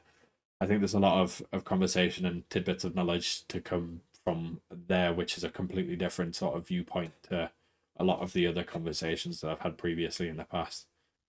So I think they're probably top 3 to 7 if we could count them all individually. But there's also so many other people. I've got a list of again, it's another one of the notes on my phone, is a list of people that I'd absolutely have on the love to have on the podcast, but just have I'm like, there's no way they'd come on. But whether they do or not, again, it's that imposter syndrome, I guess, kicking in. So we shall see. Never say never. But if you are one of those people, or you know one of those people, get in contact. Make it happen. I need you on every episode just to say all the things that I'd like to say but can't say, because I just don't want to be an arsehole bigging myself up or asking for really cool shit to happen. So I need you as just like a little pop-up in the corner. It's like, do this. Well, I think all of those choices are great. Derek would be a phenomenal one. And like you said, just the logistics behind some of that. Jeez, absolutely unreal. I saw Impossible in the West End, which was Darren's show, and they have a moment similar to that in that show. And I thought the same thing. Logistically, that must be a nightmare. And what were the backup processes for that? Yeah. And oh my God, we've had a few ideas based off the back of both Impossible, Derek Delgadio's stuff, for some of Tom's shows, where I've been like, what if we did this? And Tom's like, that's just fucking stupid. And I'm like, yeah, but what if? So I think even from like a inspirational standpoint, it's nice to see these ridiculously high standards and just be like, I wonder if I could do something to that level. Well, all of those ideas feel like they're impossible, but there's always a way. Done. There's always a way. Now, if you haven't listened to this podcast before, you may not be aware of this, but there is a question deck segment. Now, I do not have the question deck. You have it. So you're going to you're going to have to trust me that I'm not doing anything funny here to get a question that I actually want. Exactly that. So do you know what? To prove that, I'm going to pick a number from... Oh, shit. And then you're going to have to deal down to that. I'm going to make sure there's no second deals. All right. Right. So I'm going to go for 12. The 12 card down, please. 1, 2, 3, 4, 5, 6, 7, 8, 9, 10, 11. 12th card down. Done like a true magician. Does your show follow a template structure? We kind of went through that. Yeah, we've kind of discussed that. Do you want me to grab a different one? Let's go for a different one. Do you want one of the ones on the floor, or do you want another one from here? I want one from the floor. I want the one that's closest to your left big toe. Okay. There's nothing on the left-hand side. So do you want me just to reach down and find something? There's 5 or 6 of them together. Just grab a question, right? We've lost. We're beyond this. Nobody cares. I've got 2. Which one do you want? This one or the other one? The other one. Okay. How do you want your audience to feel after your show? That's a good question. This is a very good question. And I think we also kind of delved into this, but realistically, I want the audience... I'm going to go with sort of what we have going into Tom's show, because that's the one I sort of have most creative influence on. I I want the audience to feel everything. I want it to be an emotional roller coaster from start to finish. I want them to feel happy. I want them to feel a sense of wonder. I want them to feel sad. I want them to feel scared. I want them to feel anxious. I want them to feel inspired. I want them to feel sad. Like, I want them to feel absolutely everything. But at the end of the day, I want them coming out of it and being like, I need to tell other people to go see that because I can't explain what I've just seen, nor can I explain what I just felt. But I want other people to experience it too, which again comes back to sort of Danny Ortiz's outlook on portraying a feeling more so than tricks or a show. So I guess that's what I want people to feel. Again, a bit of a cop-out answer. Everything. Well, because you've copped out, I'm going to give you an additional question based on the back of that. So Right. it's something that I think we spoke about when I was on your podcast, and it's something that I think a lot of people overlook. Certainly, when we're putting together stage shows, maybe not so much close up, but how do you want your audience to feel before the show? Because we're in a really unique position where we can create a vibe or a feeling or an atmosphere Yeah. in an environment. So how do you go about getting your audience into a state that you want them to be in? This is again. I'm going to go down the Tom Avenue because I'm more creative outlet on that. But again, pre-show is a massive thing that we thought about when we were putting the show together because we wanted. Not only did we want the set to tell the story when people came into the room, we also wanted to create intrigue. We wanted it to start telling the story before they'd even got there. So for Grow Up Magic Man, which is the show that we created 2 years ago, which then simultaneously turned into just Magic Man for the second iteration of it, is based on Tom's life. It's based on Tom growing up as a magician in the 21st century. Tom's way younger than me, and it's disgusting. So he's a little spring chicken in comparison to both of us. But it's the story of how he's got to where he is now and how he's sort of culminated into what he is. And then we created magic around those sort of key points in his life. So the set environment for that, which again is relatively unheard of for a fringe show, was like an actual bedroom scene with like two big flats at the back with a light switch that would turn off the stage lighting, which again, a nice fun play element, an actual bed, a giant teddy bear, a set of shelves, a chest of drawers, bedside table. Like, we went all in with this. It had toys on the shelf. The toys spell out Tom Bolton, which is obviously his name. But we didn't really draw attention to that. That was just sort of there from the start for people to notice. We used some of the toys in some of the tricks, but if people weren't looking for it, you wouldn't see it. But if you did notice it, it was kind of like a nice little nod to the people that are really paying attention. But that bedroom and the music that we're playing before the show and the lighting design before the show really sets sort of the precedence for what's going to happen going forwards. We're creating an environment where people know they can relax. People know they can sort of become intrigued as to what's about to happen because that's the environment that we're creating. We're also playing like fun, upbeat, relatable tracks that are a bit of a throwback, again, sort of going down that growing up avenue. So these are songs that were sort of pinnacle in Tom's life, but also will then be pinnacle parts of other people's lives because they've sometimes grown up through a similar generation, and those songs will have different meanings to them as well. So we're conveying a multitude of emotions before the show even starts. We did toy with potentially having Tom on stage before the show started as people were coming in, sort of in his own world, sitting down, maybe building a card castle and having a few little fun magic effects before the show started. And then having Tom vanish, and then his alarm goes off, and he's back in the bed, and he gets up, and we go from there. But we felt like that. One, for Tom, with nerves before the show, he wanted just to chill out and like make sure everything was set. So being behind the scenes, we could get all of that ready, and he could just go out and be straight into performance, and he didn't have to worry about like sitting on stage building this card castle and realizing he doesn't have a prop that he needs for the third trick, and then being like, oh shit, I need to get that later on. So from that sense, obviously from a technical standpoint, it was way easier, and it just fit better. But also we didn't want to take away from the fact that it was kind of you don't know what you're getting yourself into. You have a kind of, you're asking questions to other people that are sitting beside you about what you think's going to happen, and then you're getting the audience to create situations and scenarios in their head, and we can then go in and just completely destroy their expectations or go above and beyond them, which is what we hope to do with that. So we've played a lot with every element, whether it be staging, sound, lighting.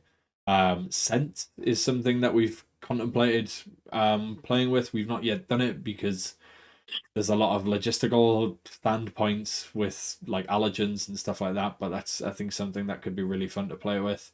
I know it's something that's becoming very popular in escape rooms. A lot of escape rooms smell like the environment that you're going into to really get you into the spirit of that atmosphere. So again, that's something that we want to play with. I know Ghost Stories did it in their theatrical production. You can smell bleach at some point in the audience, and it plays into the story, and it's very, very cool.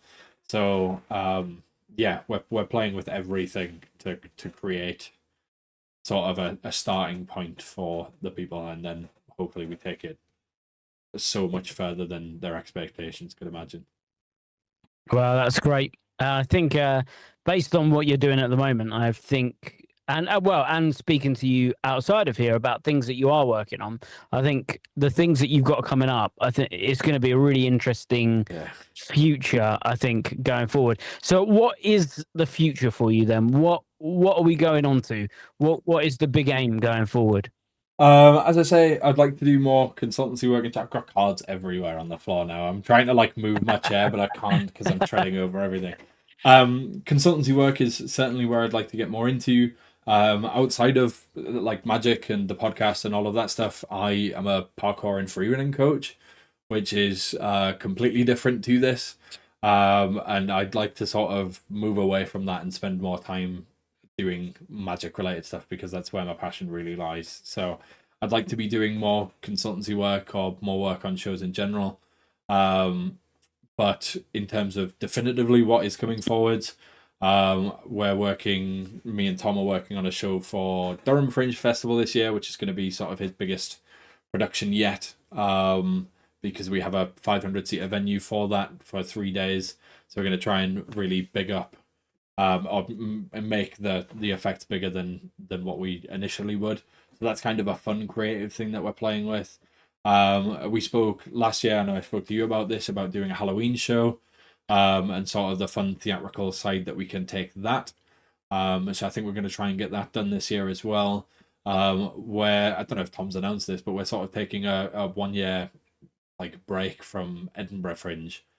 We're still going to go up. Tom's still working on some other shows. I'm still working on some other shows, doing like technical work, lighting and sound and stuff like that.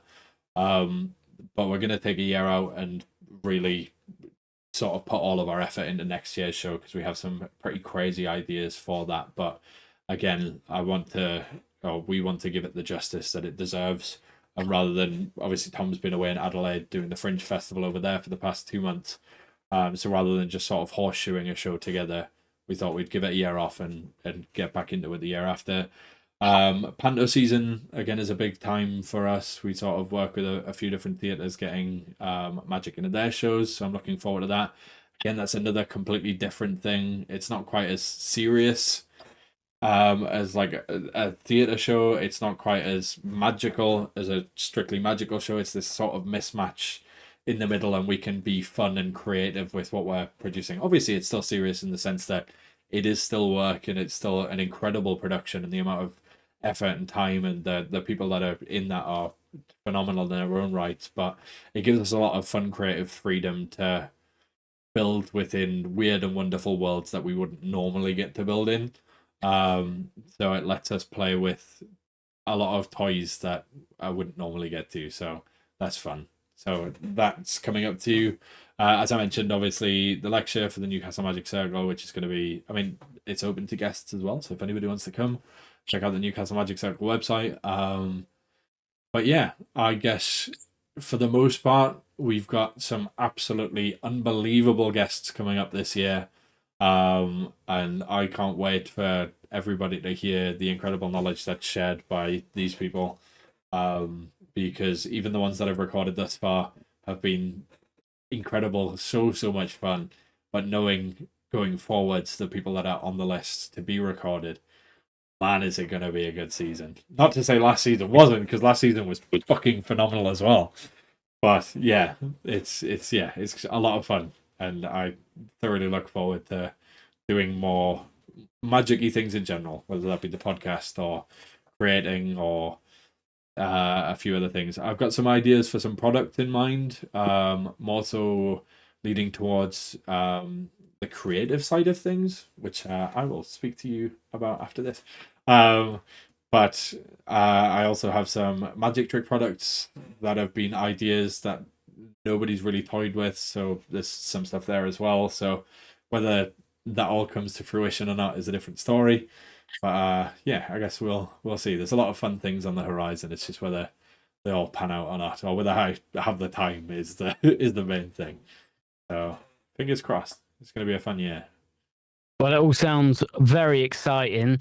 And, you know, I'm an avid listener of this podcast. I've told you that I listen to it all the time, so I can't wait to hear that. But we have been going for a while now. Normally I'm the one recording, so I have no idea how long we've been recording for. 1 hour, 56 minutes at current. This will be chopped down slightly. I mean, the intro will be added, so it's probably going to be about 2 hours by the time we get there, so... Well, it was full of absolute gems. I'm sure everyone really enjoyed it. But if people want to find out more about you and where to find out more information about you and the podcast and the lecture and all of the good stuff that you've mentioned, where can they go to? Certainly. The podcast Instagram is sort of predominantly where I spend most of my time, especially magic-wise. I try and keep my own social media and my magic stuff separate. Just because they serve two totally different purposes. And it also means, for algorithm's sake, I can keep all of the magic on one and I get to see all of the cool shit that I want to, and it's not then hidden in between, like, cute dog pictures or, like, funny memes. So, predominantly, PATCT UK, I think the handle is on Instagram. Either way, it'll be in the show notes or it'll be in the link tree on my podcast platforms. But if anybody wants to contact me through that about absolutely anything, then by all means, or I guess email. I don't know if my email address is on there, but it's just patctuk@gmail.com. If anybody wants to speak about magic in general, or as Jamie graciously said earlier, if anybody has any projects that they'd like my little brain to work on, then that would be incredibly appreciated too. So there, I guess, is predominantly where it is. Well, it's been an absolute joy being on here. Thank you for having me. Thank you so much for asking really difficult questions.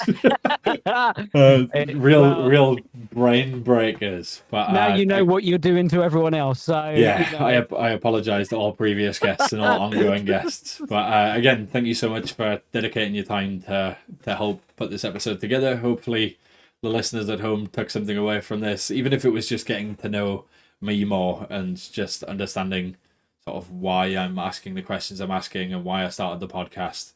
But do understand that I do still feel like a massive imposter and I am still a very small fish in this very big pond. So yeah, it's a very scary industry, this podcasting stuff. So, yeah. It is, but you're doing a great job, and I don't think that the imposter syndrome needs to be there. And we haven't even spoken about escape rooms. So if any of you ever meet Ori at a convention and you're a big fan of them, ask him about escape rooms. Yeah, and if you thought that this was a long podcast, wait for that conversation. We were speaking for an hour before about escape rooms, so yep. We're both escape room nerds. So yeah, it's great. But I'm gonna leave you to outro because I feel like that is the only good way to do this. So I'm gonna leave you to outro your own podcast. Goodbye. Normally it is like, if you've enjoyed this and you've taken anything away from it, then leave a review, let me know what you thought. I guess with this one it's a little bit different, but if you have enjoyed this, please do let me know.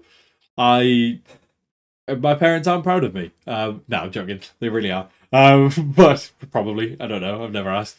But it'd be nice to know that I'm doing something good. So if you are enjoying the podcast as a whole, or if you enjoyed this episode specifically, just drop me a message, let me know. Or if you have any things that you'd like to say constructively about the podcast, if there's something that you'd like to see more of or see less of, unless it's me, then please let me know as well. It'd be an incredible conversation to have. If you have enjoyed it, leave a 5-star review. That helps me out the most. Share it with your friends.